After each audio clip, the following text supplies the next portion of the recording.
শান্তরা কত কিছু দিছে, আমার একটা খেলনা দিতে কও না। খেলনা দিয়ে একেবারে কবল দিবি।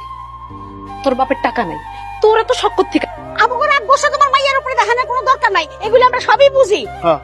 শান্তর বাপের টাকা আছে আর তোমারে ভালোবাসে না, তোমার বাপের যে টাকা নাই।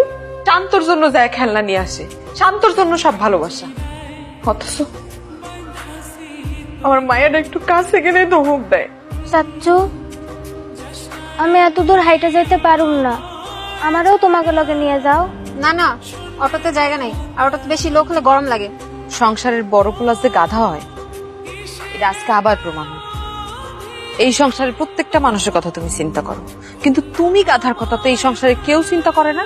হাইটে হাইটে আসতে গেলা, তুমি একটা রিক্সা নিয়ে আসলে কি এমন ক্ষতি হইতো? রিক্সা ভাড়া না হয় আমি দিয়ে দিতাম। ছোট লোকই থাকে গেলা। আসো আসো।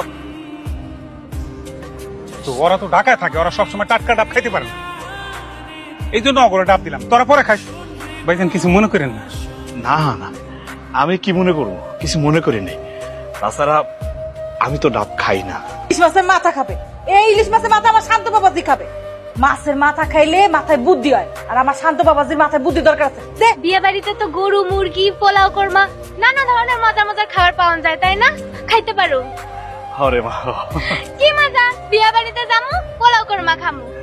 আপনি আর আপনার মাইয়া যাইবেন কেন? আমি তো আপনার করে দাওয়াত দিতে আসি নাই। তাহলে কারে দাও দিতে আইছো? কেন আপনার ছোট ভাই সবুজ রে? সবুজ ভাই, সবুজ ভাই, সবুজ ভাই কি করে আছেন? আমি শুক্রবারে আপনি ভাবি আর বাচ্চারা লইয়া, মানে আমাকে বাতিজারা লইয়া অবশ্যই কিন্তু আমার বোন বিয়াতে যাবেন। গেলে কিন্তু অবশ্যই খুশি হবো। আচ্ছা ঠিক আছে, তুমি এত কষ্ট করে আসছো দাওয়াত দিতে, অবশ্যই যাব। আব্বা, হ্যাঁ? তুমি মন খারাপ করো না, আমি আর কখনো তোমার কাছে পোলাও কোরমা খাওয়ার কথা কমু না। আপনার মেয়ে আমার ছেলের খেলনা ধরছে, ওর কত বড় সাহস! ওরে ধাক্কা দিয়ে ফেলবে না তো কি করবে? আদর করবে? সোনিয়া, মুখটা খেলনা ধরছে বলে তার ধাক্কা মেরে ফালাই দিতে হইব? আমার মায়ের শান্ত ধাক্কা মেরে কেন ফালাই দিয়ে ব্যথা দিল? সোনিয়া এসে উল্টাপাল্টা কথা কেন করলো সেটা বিচার আগে করেন। বিচার? ভাই কি এর বিচার? তুই তো একটা ছাত্র কিনি, তুই ছোট লোক এলাকা, তোর ছোট লোক হইছে। দেখছেন, আমার আবার ছোট লোক বলে গেছে। শুনলাম